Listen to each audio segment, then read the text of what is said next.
Bienvenue dans votre émission Vos idées. Nous continuons notre étude sur Néhémie au chapitre 4. Et cette semaine, après avoir découvert face à l'opposition la prière, nous allons découvrir face à l'opposition la vigilance. Et nous allons prier avec Carole.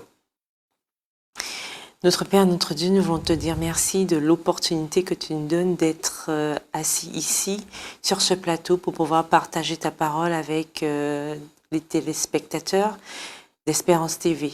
Merci pour la grâce que tu nous fais de pouvoir discuter autour de ta parole, que ton Esprit Saint puisse nous guider, nous protéger, nous inspirer, afin que les paroles qui sortiront de nos bouches puissent être d'abord pour nous éternelles, que ce soit une application personnelle, mais aussi que les auditeurs se sentent inspirés par ces paroles pour pouvoir encore plus se rapprocher de toi. Merci pour tout ce que tu as fait, que tu fais encore, que tu feras pour nous. Au nom de Jésus et pour la gloire de ton Saint-Nom. Amen. Amen. Amen. Pensez-vous qu'il y a opposition entre prière et vigilance? Pas du tout. Veiller et prier. C'est Jésus même qui a dit. Donc, c'est de la marche de pair. Ouais, les deux. Ben oui. Il faut les deux. Ah ben oui. C'est vrai qu'on a tendance à se dire que si on prie et que Dieu entend nos prières et qu'il est là pour nous protéger de tout, on n'a aucune raison d'en douter ou de mettre en place une vigilance particulière tout en sachant que Dieu est là pour nous protéger. Mais je commence à comprendre à travers Néhémie que les deux vont de pair. Je crois et je suis persuadée que le Dieu qui protège est aussi celui qui nous met en garde, qui nous donne des signes, se dire fais attention, je te préviens, il y aura ça qui va arriver, et de te préparer à l'éventualité et d'être vigilant. Donc, les deux vont de pair. Et c'est là qu'on découvre l'importance, je dirais, du moral. Lorsque le moral est bon, l'être humain va toujours de l'avant. Mais lorsque son moral est bas, les pensées négatives entrent toujours. Et il est important, je dirais, d'avoir toujours, je dirais, un bon moral. Mais est-ce que c'est facile, face à l'adversité, d'avoir toujours un bon moral? Mais dans ce cas-là, ce n'est pas une question de facilité. En gros, face à l'adversité, on a, plus souvent, en tout cas me concernant, on n'a pas forcément la compréhension nécessaire ni la force de toujours tout surmonter, d'être au top de notre forme tout en sachant qu'on vit des galères. Donc oui, le moral peut être souvent atteint et c'est pas une question de facilité à l'avoir tout le temps. C'est un fait.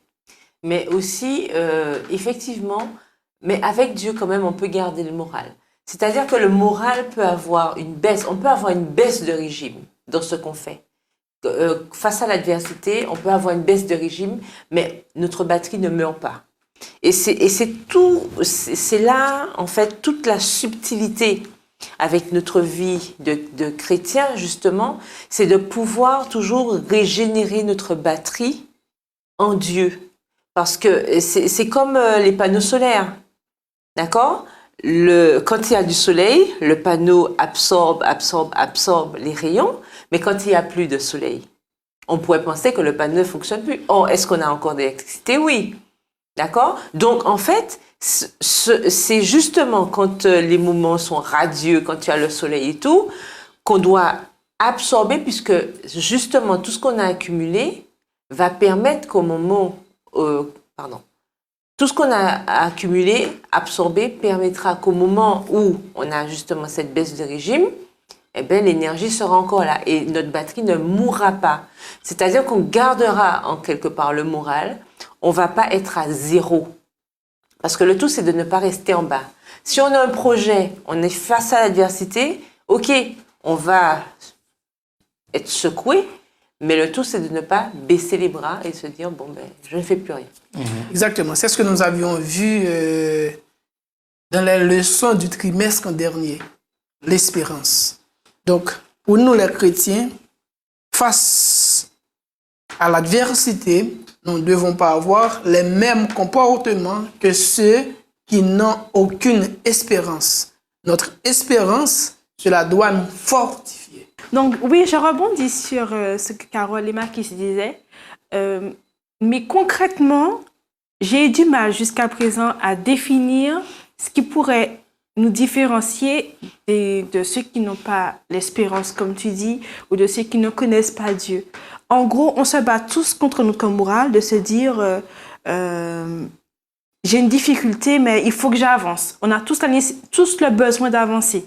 Et pendant longtemps, j'entendais ouais, mais tu es en Dieu, ça doit te redonner la force, tu dois garder... quand tu es à Dieu, c'est bon, quand tu as une baisse de régime, tu restes allumé. Et concrètement, qu'est-ce que je pouvais puiser en Dieu pour que je puisse avoir cette force de remonter? Et ce que moi j'ai trouvé, en fait, et j'espère que ça pourra vous aider, vous téléspectateurs qui nous entendez ce soir, c'est de se dire que Dieu nous donne, en fait, le soutien dans sa parole. C'est-à-dire que quand on a une difficulté, parfois on se sent seul. On a l'impression que tout est noir et que tout est contre nous. Et en fait, il n'y a personne forcément qui vient nous encourager ou qui a des intérêts, enfin, qui a une volonté désintéressée de nous aider. Et on a l'impression qu'on n'a pas la force d'eux parce qu'on a déjà tellement tout mis en œuvre que seule l'intervention divine peut nous aider, en fait. C'est de se dire que j'ai déjà tout fait, je ne peux pas faire plus, je suis dépassée par les événements. Et il vous arrivera parfois de vous dire que rien sur terre ne peut nous aider à surmonter notre morale. Et c'est vraiment cela, c'est de se dire comment je peux surmonter les pensées déjà négatives que j'ai parce que on ne peut pas s'auto-remotiver parce on est déjà à un certain niveau et on n'arrive pas parce qu'on a déjà essayé, on n'arrive pas à avoir plus haut. Ok, mais oui. Le moral, contrairement à... Quand tu as une difficulté, tu dis, bon, j'ai pas fait ça, j'ai pas étudié assez, je vais étudier plus. C'est une solution d'emblée. Mais quand le moral est atteint, je vois pas quel autre... Enfin, il est difficile de savoir quoi mettre en place. Il n'y a plus vraiment d'opération particulière que tu vas mettre en place, de stratégie pour y remédier. Ben justement, c'est ce que je disais tout à l'heure.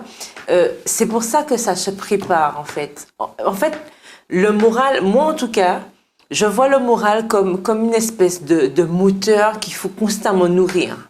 C'est ça. Parce que c'est pas quand on n'a plus le moral qu'il faut s'attendre justement à une régénérescence totale. Ça se prépare. Et quand on n'arrête pas de dire qu'il faut avoir une relation constante, régulière avec Dieu. C'est justement pour parer à ça, parce que lorsque la parole de Dieu nous dit qu'on n'a pas d'épreuve au-delà de nos forces, c'est une réalité. Mais pour que ça devienne une réalité chez moi, il faut que je puisse y croire. Et là, pour avoir constamment le moral, la foi, c'est la base de tout. Moi, en tout cas, dans mon expérience, j'ai compris que la foi, c'est quelque chose de primordial pour garder le moral tout le temps, même quand on est face à l'adversité. C'est-à-dire que pour faire peur à ses ennemis, il faut donner toujours l'impression que ça va. Et même quand on n'a pas... C'est vrai, parce que... Pourquoi? Parce que c'est à travers ces moments-là que Dieu travaille en nous. Et c'est quand on va s'appuyer sur ses promesses qu'on va pouvoir garder le moral. Et comme je disais tout à l'heure, on peut avoir une baisse de régime, mais le danger, c'est de laisser tomber. Par exemple, quand les gens n'ont plus le moral, malheureusement, ils passent de l'autre côté. On a quoi? On a des suicides, on a des tentatives, etc. Et on a des gens aussi... Sens, en fait. Voilà, des gens qui restent à terre et qui ne se relèvent pas. Mais pourquoi? C'est parce qu'au départ, il faut comprendre que sans Dieu, de toute façon, on n'est rien. On n'a rien. Néhémie l'avait compris, comme on a vu. Et à chaque fois qu'il avait quelque chose, qu'est-ce qu'il faisait? Il recourait à Dieu. Mais quand on a l'impression que Dieu n'est pas là, est-ce que c'est une vérité?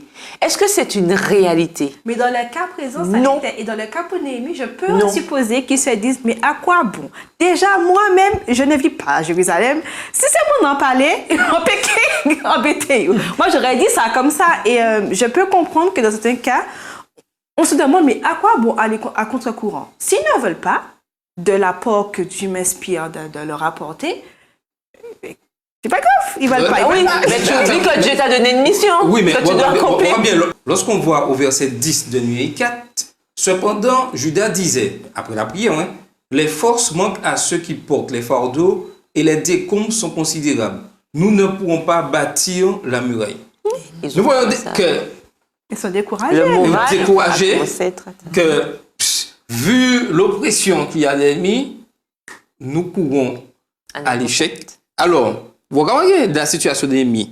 Oppression extérieure, Et- oppression intérieure. C'est-à-dire que, et on peut se mettre ça aujourd'hui à notre niveau, lorsque nous devons tenir ferme pour la cause de la vérité, nous avons ceux qui sont à l'extérieur qui sont contre nous, nos ennemis, ils éprouvent de la colère, du mépris et sont animés de cruauté.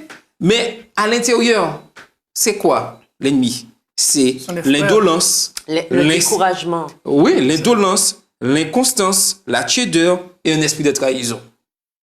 En fait, c'est que nous devons faire attention à la mission que nous avons. Mais oui. Même si nous faisons face à des difficultés, même si tout paraît noir, même si autour de nous, il n'y a plus d'espoir, il faut avancer. Mais oui. Par la prière, il faut avancer. À genoux, Non, mais il attends, faut avancer.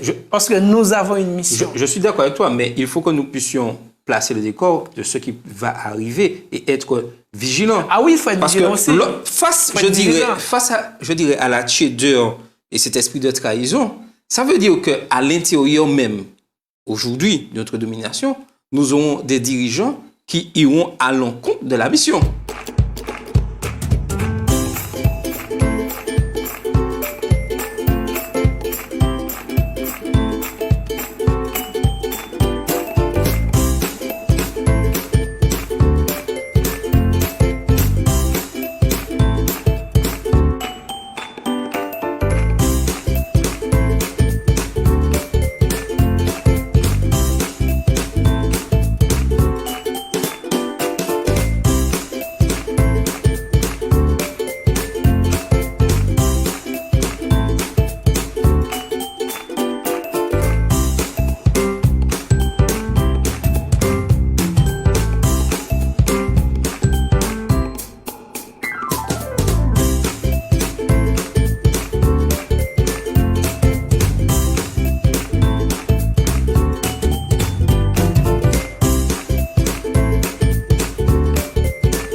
Nous aurons des dirigeants qui iront à l'encontre de ce que dit la parole de Dieu. Ou encore des membres qui seront refroidis ou encore qui remettront en question le projet qu'a proposé un dirigeant. C'était le cas de Néhémie. C'est que lui était toujours motivé, mais son équipe n'a plus envie Oui, d'avancer mais- face aux difficultés Mais je suis qu'il d'accord avec toi, rencontre. mais que penser, Il y a toujours que penser des l'espoir. membres, attends, que penser des membres qui disent, oui, ben, les dirigeants font leurs affaires, commettent plein d'erreurs, etc. À quoi bon qu'il y ait une organisation de l'Église? Puisqu'ils sont tous pourris, entre guillemets. Mais justement, c'est là qu'on se trompe. Parce qu'on oublie la notion de reste. Il y a toujours un reste. Il y a toujours des gens qui seront fidèles, qui sont et qui seront fidèles à Dieu. Le tout, c'est de se poser la question, est-ce que je fais partie de ces fidèles à Dieu, justement? Parce que rien n'est jamais tout pourri. C'est pas vrai. On a un panier, on a des fruits pourris et on a des fruits qui sont bons. D'accord? Donc, à l'église aussi, c'est pareil. Tout n'est pas noir. Et d'ailleurs, la parole de Dieu nous le dit. De toute façon, il faudra laisser pousser le bon gré et l'ivraie. Dans un champ, on a de bonnes herbes, on a de mauvaises herbes. Ça va toujours exister. Maintenant, à moi de me positionner, de me demander, mais je suis quoi? Je suis bonne herbe ou je suis ivraie? Quelle est ma position? Quel est mon fonctionnement à l'église? Qu'est-ce que je fais? Est-ce que je fais partie de ceux qui permettent d'avancer?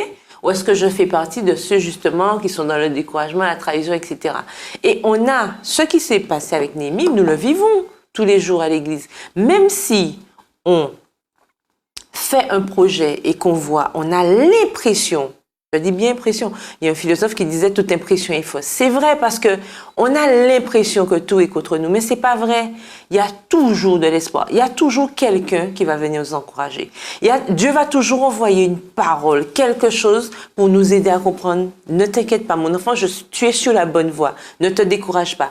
Mais il faut que nos oreilles soient alertes. On parlait de vigilance, mais aussi c'est la vigilance spirituelle pour entendre justement Dieu nous parler, parce qu'il a toujours quelque chose à dire. Il a toujours un moyen de nous transmettre un message. Et on l'a vu avec Élie. Oui, quand il avait été sur le mont Carmel, il était bien fort, etc. Il a accompli la mission. Et après, qu'est-ce qui s'est passé? Il y a eu une baisse de régime. Le moral était à zéro. L'Éternel est venu voir, oui, à cause d'une femme, qui n'était même pas sa femme en plus. Mais en fait, on se rend bien compte que Élie, à travers ce moment-là, qu'est-ce qui s'est passé? Dieu est venu le chercher. Il est venu à sa rencontre pour dire que l'Éternel ne nous laisse jamais seuls. Et qu'est-ce que Dieu lui dit? Quand il dit, « Ah Seigneur, mais tu vois tout ce que j'ai fait pour toi, je suis le seul à être resté fidèle. » L'Éternel lui dit, Voilà, il y a eu tant d'autres qui sont restés fidèles. Donc l'Éternel lui montre que non, tu as l'impression que tu es seul, mais on n'est jamais seul. Et avec Dieu, on n'est jamais seul. Mais pour être convaincu de cela, il faut que nous ayons une relation régulière avec notre Dieu, constante. Parce que quand on n'a pas cette relation-là, justement, quand les moments justement de grisaille arrivent, quand c'est la grêle, le froid, la neige, quand l'électricité est très, très forte, eh bien, on a du mal à résister parce que, justement, on ne s'est pas assez penché sur les promesses de Dieu. Exactement. C'est que Dieu, il ne nous abandonnera jamais. C'est que vérité. Nous devons juste prendre nos responsabilités. Et comme je l'avais dit la semaine dernière, nous devons apprendre en tant que membres d'Église que nous sommes chacun indispensables pour l'avancement de l'œuvre de Dieu. Moi, je sais, comme je l'avais dit, je sais que je suis indispensable pour l'avancement de l'œuvre de Dieu. J'ai ma place et je dois agir. Je dois prendre mes responsabilités. Tout à fait. Et aujourd'hui, dans ce 21e siècle, en tant qu'Église adventiste et les membres que nous la composons, nous devons tenir ferme pour la cause de la vérité. Et ça, c'est quelque chose d'indispensable. Parce qu'aujourd'hui, les plaisirs du monde, la mondanité, fait son entrée pleinement dans l'Église. Et certains se laissent décourager par ça. Mais Néhémie, lui, avait compris que le secret pour réussir consistait à se souvenir que la force vient du Seigneur. Amen. C'est-à-dire que je pourrais penser que mon église locale, fonctionnement, se détourne de la parole de Dieu. Je dois me rappeler que c'est Dieu qui dirige son église et appellera toute œuvre en jugement. La question est que je disais. Non, je ne dois pas me poser la question. Je ne dois pas me poser la question que fait le pasteur, que font les anciens. Non, que font. Je ne dois pas me poser la question que fait le pasteur, que font les anciens, que font les présidents d'union, fédération, etc., conférences générales. La question que je dois me poser, qu'est-ce que moi je fais pour avancer, pour que l'œuvre puisse avancer? Parce que toute œuvre est appelée en jugement. Donc, c'est ça. Et lorsque je me pose cette question, je me remets en cause vis-à-vis de la parole de Dieu. Je me mets dans le plan de Dieu. Et si chacun fait cela, on verra de grands changements dans nos communautés. Nous l'avons dit, Charles. Maël, tu l'avais dit, parce que je ne me rappelle pas exactement, que Néhémie pouvait se dire, mais moi, ça m'est égal. Là où je suis en sécurité, je n'ai aucun problème. Mais non. Néhémie, il avait pris sa responsabilité. Néhémie savait qu'il devait participer à l'accomplissement de cette mission. Nous avons chacun aujourd'hui cette mission. Nous avons cette mission. Et comme Charles l'avait si bien dit, c'est pas de dire je fais Carole, tu es là, je fais Maël. Non, mais moi, qu'est-ce que je fais pour l'avancement de cette œuvre? Qu'est-ce que je fais? Et il est important aussi de ne pas se laisser influencer par les rumeurs. Parce que beaucoup de choses se disent, on entend beaucoup de choses, mais est-ce que c'est la vérité? Voilà. Nous entendons des choses et tout de suite nous sommes... mais aujourd'hui, avec les réseaux sociaux, on aime entendre beaucoup les mauvaises nouvelles, mais la vérité, elle, on n'en parle pas. Exactement. Est-ce que vous voyez ce que je veux dire? Et il est important, en tant que jeunes, que nous puissions renverser les choses. C'est-à-dire que nous puissions être les éléments par lesquels Dieu va utiliser afin de porter cette nouvelle qui a un espoir dans ce monde. Et c'est la mission que nous avons, qu'il y a un espoir. Même si nous entendons des cris de guerre, nous entendons beaucoup de choses qui se passent, nous devons apporter cet espoir. C'est-à-dire que nous servons un Dieu fort et puissant. Mais aujourd'hui, est-ce que nous avons cette énergie dans nos communautés? Est-ce que lorsque les gens ont, je dirais, cette envie de disparaître de ce monde, est-ce qu'ils savent, est-ce qu'ils peuvent entendre qu'il y a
une communauté qui est prête à les aider?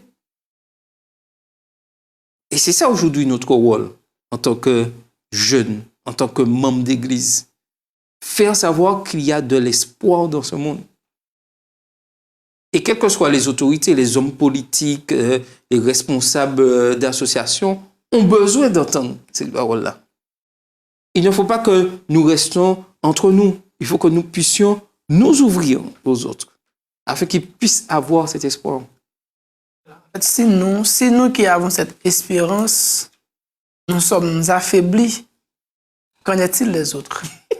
En fait, j'ai une mamie dans mon église. Elle dit toujours que moi, je n'ai aucun problème. Je suis prête à partir.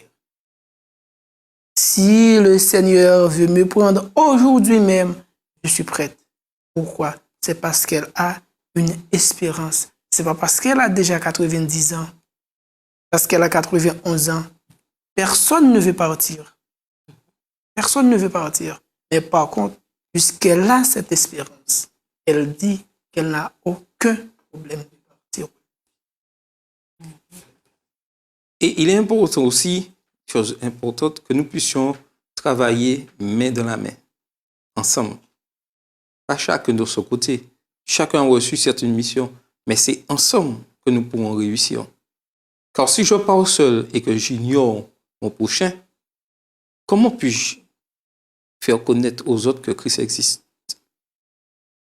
C'est ensemble que nous pourrons travailler. La question, est-ce que le fait de travailler ensemble est indispensable pour la réussite? Bien sûr. Non. Je rappelle quand même que même Dieu est en 3 personnes. Enfin, je veux dire que l'unité, même, on la vit à travers Dieu. Parce que lui-même, Dieu même est un ensemble. D'accord? Donc, imaginons, nous qui sommes humains, nous avons besoin justement de l'autre pour évoluer. Adam, quand il s'est retrouvé seul dans le jardin, il a bien vu à droite, à gauche, il n'y avait personne qui lui ressemblait, il s'est senti seul. Ouais. L'Éternel a trouvé bon de lui donner quelqu'un. Donc, dès le début, on voit que c'est ensemble que les choses avancent. Même, malheureusement, le malin, quand il s'est rebellé, est-ce qu'il s'est rebellé seul? Il aurait pu dire, je fais mes affaires seul. Qu'est-ce qu'il a fait? Il a voulu avoir des compagnons avec lui. Malheureusement, il a réussi à les convaincre. Mais pour montrer que pour accomplir quelque chose, on a toujours besoin de l'ensemble. Exactement. On a besoin de se faire pousser par un ensemble. Donc, dans toute mission, toute réalisation, on a besoin d'être en groupe, on a besoin de chaleur humaine. C'est important. Donc, nous avons besoin des autres pour arriver au ciel. Parce que Dieu le Père, il devait envoyer, Jésus devait venir, le Saint-Esprit devait venir pour nous consoler. Mais Jésus, quand il était sur terre, il s'est entouré de personnes. Il aurait pu faire ses affaires tout seul aussi. Donc, en fait, tout ça pour montrer que l'esprit communautaire, dès le début, dès la création, ça existait. Donc, il n'y a pas de raison. Et même quand nous serons au ciel, la Bible nous en parle encore dans l'Apocalypse. On parle d'une grande foule. Donc, on voit bien qu'il y a toujours cet esprit communautaire qui a existé, qui existera encore. Donc, on a toujours besoin des autres. Et c'est ensemble, nous allons accomplir la mission. La mission. Donc, il nous faut du courage et de la persévérance. Tout à fait. Et c'est là la clé de la réussite. Et je vais vous laisser avec un petit extrait qui se trouve dans le livre Leçons tirées de la vie de Néhémie, écrit par Ellen G. White. Si nous sommes loyaux et fidèles, chaque attaque de l'ennemi nous amènera à nous appuyer plus fermement encore sur Dieu et à un effort plus déterminé encore à poursuivre son œuvre en dépit de toute influence adverse. Mais j'aime bien, si nous sommes loyaux et fidèles. Soyons loyaux et fidèles à la parole de Dieu et la réussite sera là. C'était votre émission Coffre aux idées. Amen.